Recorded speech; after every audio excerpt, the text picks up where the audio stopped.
Unique people leading unique lives shape and inform Iowa City. This community is enhanced by these women and men who live in our midst, working, teaching, creating. Welcome to a series of conversations with people who have stories to tell. Join my guests and me, Ellen Buchanan, in a series of interviews called One of a Kind.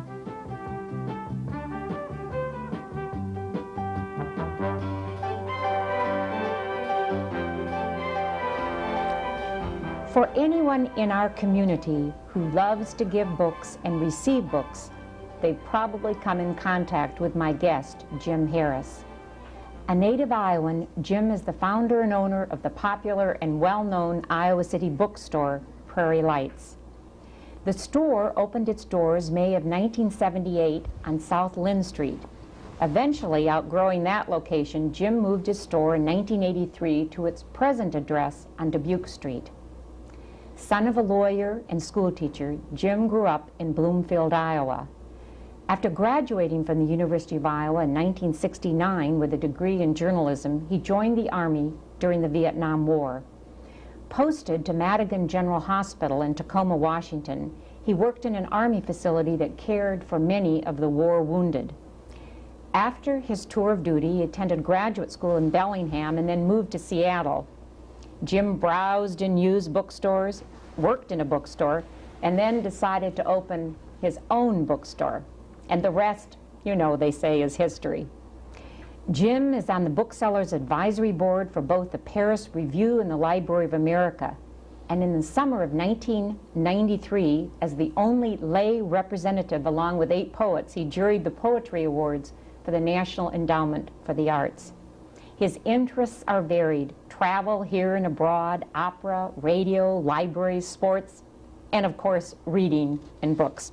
Welcome, Jim, to One of a Kind. Thank you, Ellen. I know your story begins in Ottumwa, where you were born in December 1946. Mm-hmm. Tell me a bit about your mother and your father. Well, my dad grew up on a farm outside Bloomfield, and went to Bloomfield Junior College, and then the University of Iowa, he and his brother, and got a degree in history and then a law degree, and so he comes out in the Depression. My mother, who was 2 years older, grew up in Marengo, which is right down the road, went to Coe, and she said she had scholarship offers at both Coe and Grinnell, but Coe offered her a part-time job too, so she took that. Then she taught in Tama, another little community, Conroy, maybe someplace else, I can't keep them straight. And then Bloomfield, and they met and got married, started raising a family. World War II comes along. My dad was in the Navy. My sister was born when they were stationed in San Diego, and then I came, you know, like baby boomers right after the war in 1946. And so my mother taught school, math. She was also had coached basketball, girls basketball, as it was called then, along the way. And kind of normal, small-town Iowa upbringing. My grandfather still farmed outside of town, and so I spent a lot of time out there. And I always thought everybody grew up in a town that had a town square. Like Bloomfield actually has a beautiful town square, and it's a nice little town. It's really suffered economically the last 10 years or so, but I thought that everybody grew up that way. And so you come to the University of Iowa, and the two main things which really kind of knocked me out were, one was the height of Hillcrest Dormitory, and the other were I saw people with turbans on their heads. I thought this just had to be the most exotic place in the world, you know. I love it.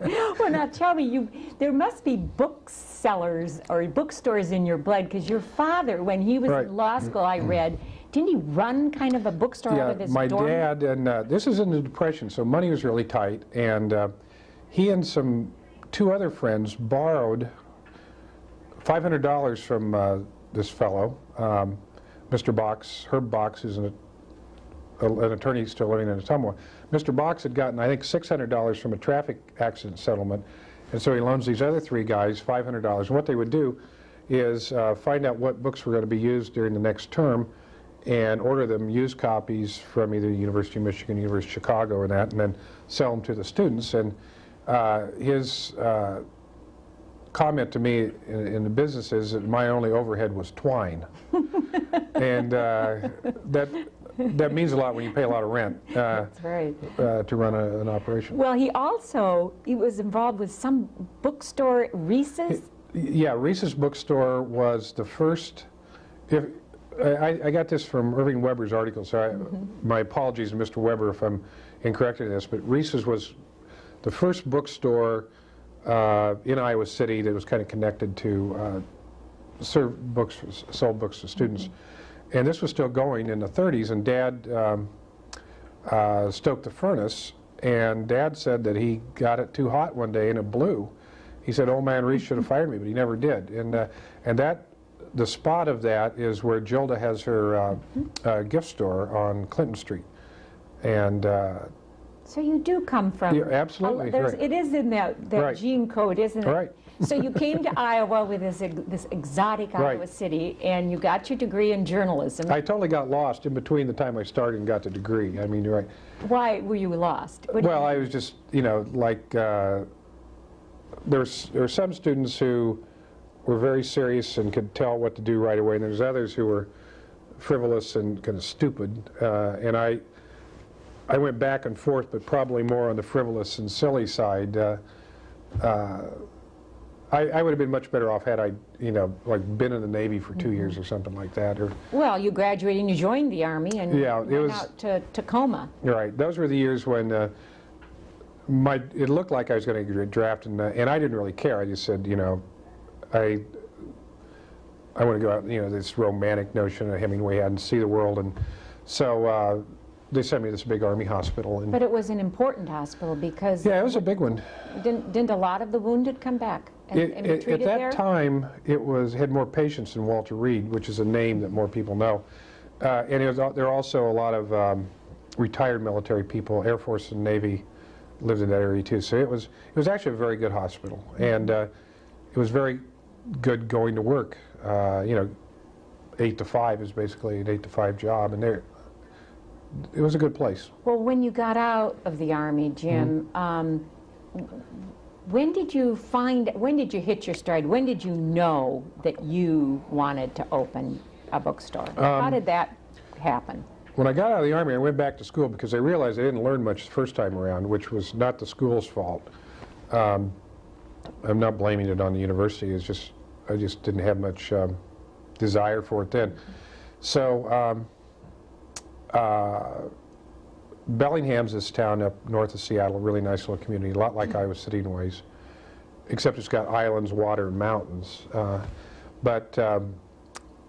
Anyhow, I was going to school. I spent a lot of time in bookstores, and I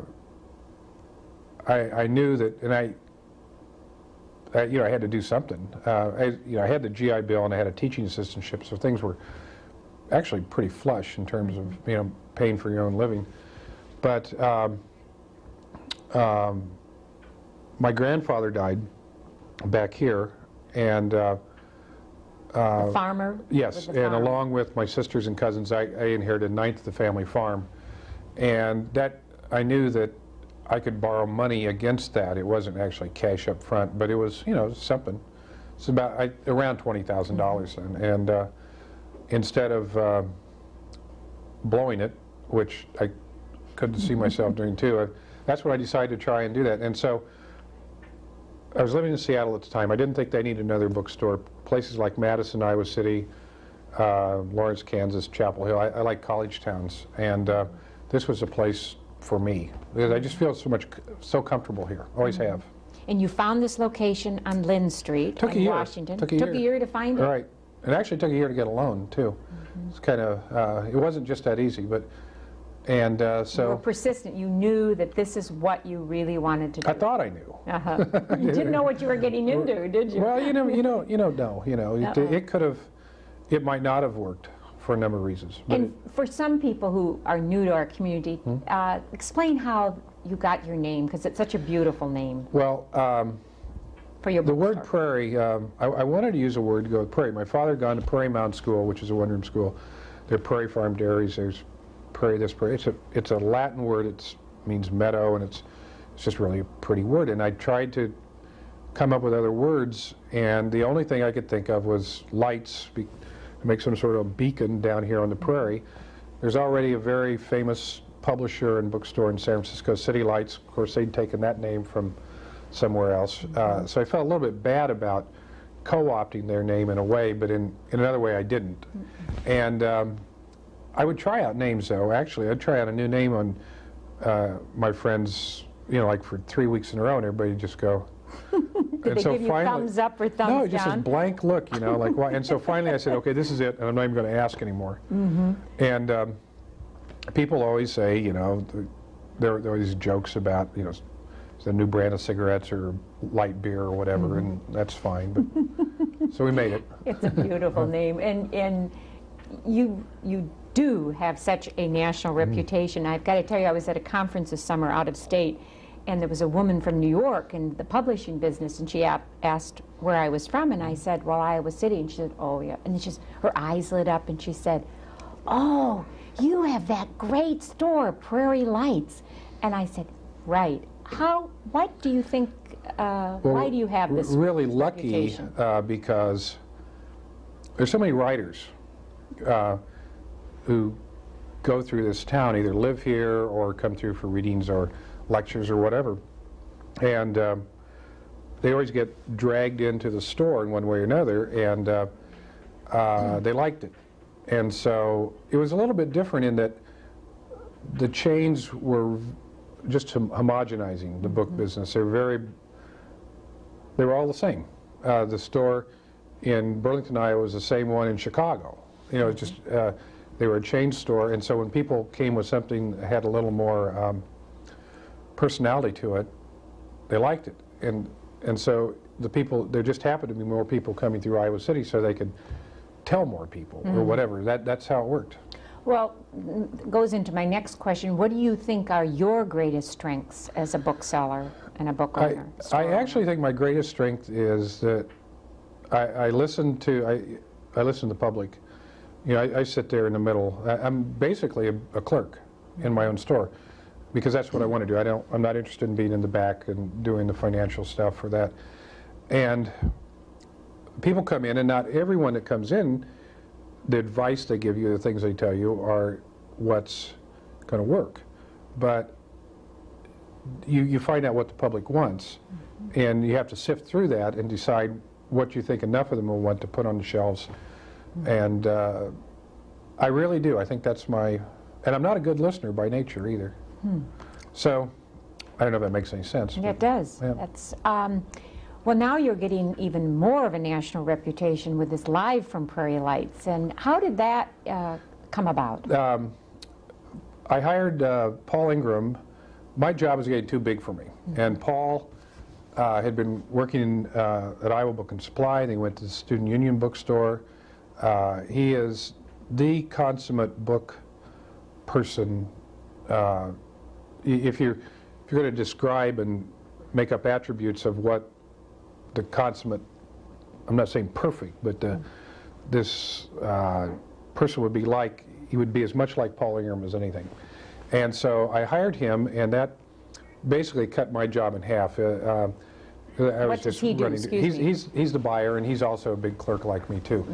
But he's an incredible reader, enormous reader, awesome reader, any of these popular adjectives. And when Paul was at the Union bookstore, he had a radio book review program.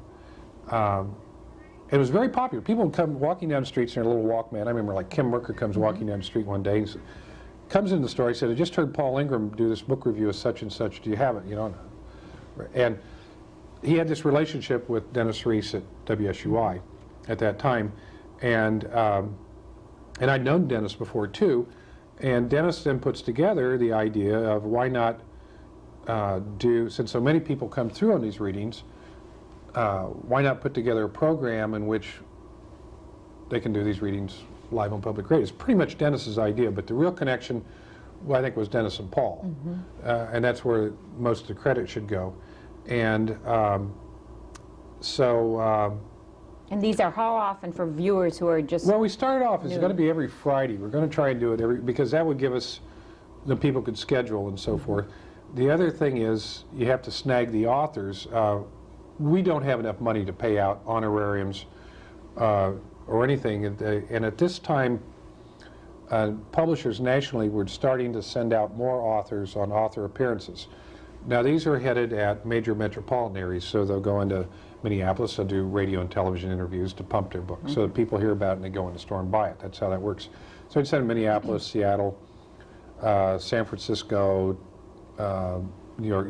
Basically, there are, 8 or 10 cities, and they wouldn't hit them all because it was still sort of regional. Well, we tapped into that with the fact that the program was on radio. So when these authors would come, and this program's been going on 4 years, the publishers pay all the airfare, hotels, meals, and so forth, and we, the bookstore, you, the public, get all this for basically free. Now, we have to pay the expenses for WSUI to broadcast and that sort of thing, but we couldn't do it without this publisher input, and we couldn't do it without the literary reputation of the town. That's why they come. Right. That's why they, like Bob Edwards, Simon and Schuster brought Bob Edwards, and the place was full. Shamball was full. Right. And now, is that that program go out, not just locally, it goes out now? Well, it did. What we're trying to do is get a grant to fund it. It costs, we were sending it out, but it costs, I don't know, $30,000 a year basically to run a national program, and that doesn't, you don't even know who's running this sometimes. So we basically did it for 6 months to try and test it to see if anybody was even interested. And there was interest, and what we're trying to do is, Prairie Lights didn't have enough money to fund it. What we're trying to do is get a grant from some sort of national organization to pump it out all over. But what happens is, a lot of these programs were taped, and currently in Seattle the big station out there, KPLU in Tacoma, which is one of the 10 best public radio stations in the country, big and good. They've taped these all, and they run them all the time. My cousin, who lives in Seattle, said, "Oh, I listened to your radio program." I said, "I didn't know it was on there." That's wonderful. Well, I hope you get that grant. Yeah, because now we have enough experience on how this works that we can, and energy, that's not a lot of money to fund something. So I think somebody would really be getting their dollars worth by doing this. This is changing the subject just slightly, and perhaps it's a very naive question, but I go into your bookstore and bookstores in Iowa City, and there is such a wide range of subject matter and poetry and new age and children. And what resources do you use to kind of keep on top of it, have depth, quality, but yet perhaps some popular stuff too? Well, a lot of, you have to give people like Paul.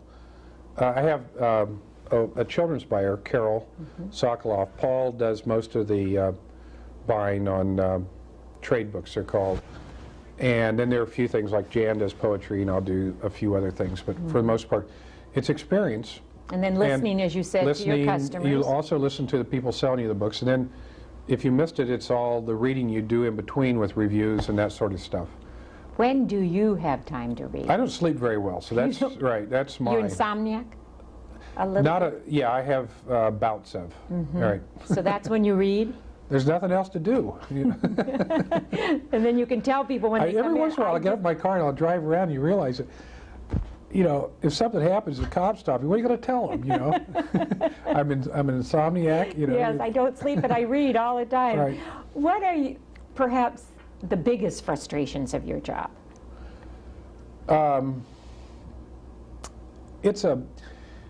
Even though it's a large bookstore, in a lot of ways, it's still, it's a tough business to run. It's a very difficult business to run. It's not necessarily the margins. I guess it's the fact that we have so many different items. I think the easiest thing would be compare it to a hardware store in which you have this whole tray of bolts that are 3/8 inches in diameter, and then you have links from ½ inch, inch, inch and a quarter. You have so many different things, and to keep track of all of them to sell, it's not a very efficient business. So therefore, it's not a particularly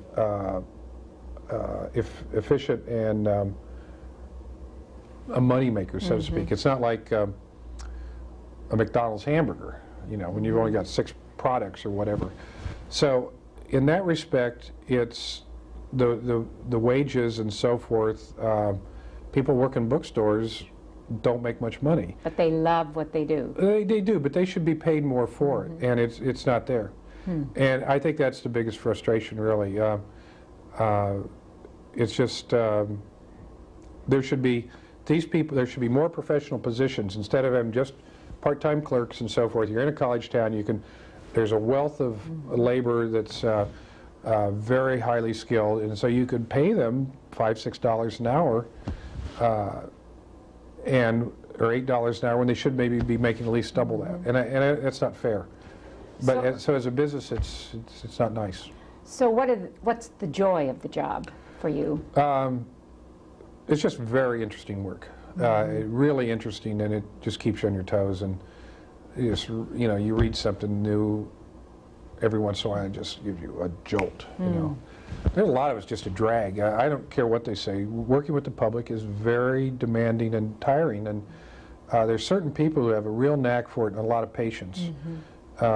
And I'm not one of them. And well, but you do get, I know I've read and I know that you do love sports. That must give you a nice change of pace where you can just focus on, you like men's athletics, Hawkeye men's and women's.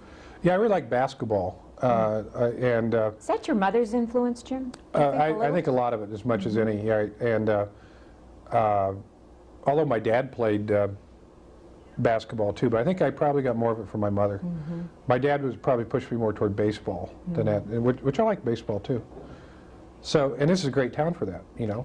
And you're going to sponsor, I hear, the Hawkeye Women's Classic? Right, we did that this last year, and we have a 3-year contract, so two more. I felt kind of good about it because this thing had been done in the past by the Amana Corporation, which is a big corporation, and they dropped both, the men's and women's, and we were able to pick up sponsorship in the one, and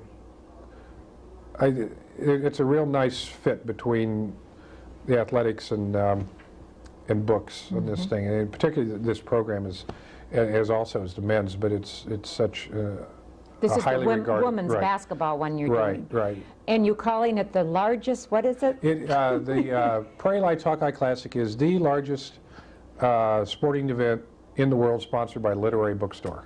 That is something. I think. You think, huh? You told me your mom had a lot of influence on you, and as a teacher, she was a teacher, and in her love of sports. What'd you get from your father, Jim? My dad was a real good guy. He died 2 years ago, and he was just a real good guy. He cared a lot. If I get half of the goodness that he had, I'll be a good person. But he also, he pointed me in the right direction, and I don't know, I assume I was like every other son. Every time they point you one way, you go the other. Yes. But he had enough patience to hang in there with you.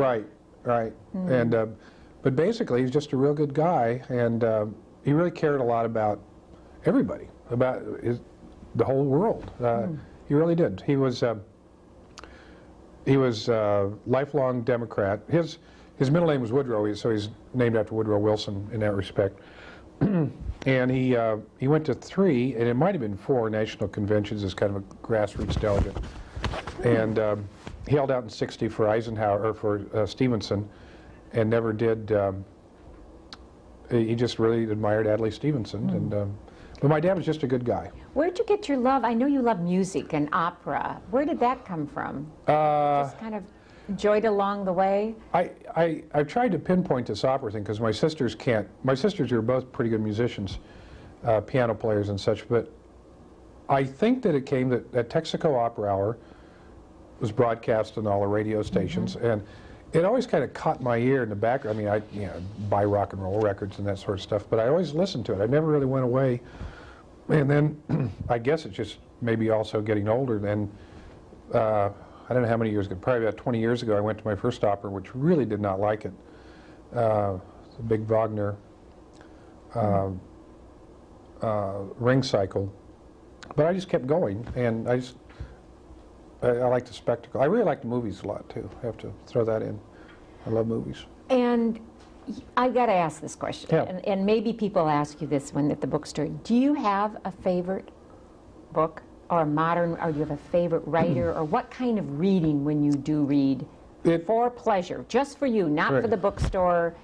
I don't really have one because there's so many, and every time you kind of discover a new one you might like. There's a short story writer out there. His name's Tom, T-H-O-M, or Thom Jones, who was nominated for a National Book Award this last year, or Pulitzer, one of these. And he has a story in Harper's just this month, and so I will just automatically read that. And when I kind of get on to somebody, I'll read as much or go through. And which is actually reflected in the bookstore. It's like, we have a lot of Tolstoy. And I think that because when somebody starts, they might want to go all the way through there, or whomever.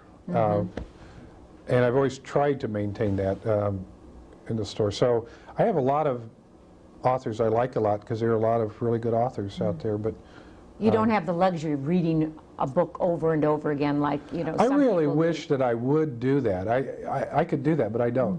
Well, you don't have the time. There's a Well, new I book could- coming right. out every But every day. No, I have time that I should. I have a question now. I don't have much time left. What do you think of these new mega bookstores that are coming, like Borders, where Well, they have coffee and food and easy chairs? Do you think that's the new book of the store of the future? Yeah, it's really actually scary to all the independents. To the public may or may not know this, that the chains in the 70s were Waldens and Daltons. Those are now Barnes & Noble and Borders. They own the other two smaller ones now. And they are both after what in the business world is called market share, and they're going, Borders and Barnes & Noble, head at each other, headlong toward each other. And anybody else who happens to be around, Prairie Lights, the Earthling, the Santa Barbara, Hungry Mine, and St. Paul, they don't really care about. They really think that they're focusing on each other. And it's basically like a Target coming in, a big store coming into your small local store that perhaps was in your neighborhood. Very difficult to compete with, and they're good too. I mean, it's not that they're bad bookstores. So it gives the public more. The public is always more interested because it's new, it's different, it's fun. But as I said earlier, bookstores are rather fragile species anyhow. That's why there aren't a whole lot of them around. So It's the I wish they'd uniqueness go of your. away, You wish right. they'd go away. You don't. This town is probably too small for one, don't you think? you don't know. They're going into smaller communities, so it's hard to say. I don't know. Well, I predict Prairie Lights will be here for many, many years to come. Drink to that. And I love your children's book section. Thank you. It's wonderful what you do for the public library in honor of Hazel Westgate. And that's She's a great lovely. person. Yes, I agree. Well, thank you for being my guest on One of a Kind. It's been a pleasure. You're welcome. Thank you. I've been talking to Jim Harris, owner of Prairie Lights, Iowa City's well-known and well-loved bookstore.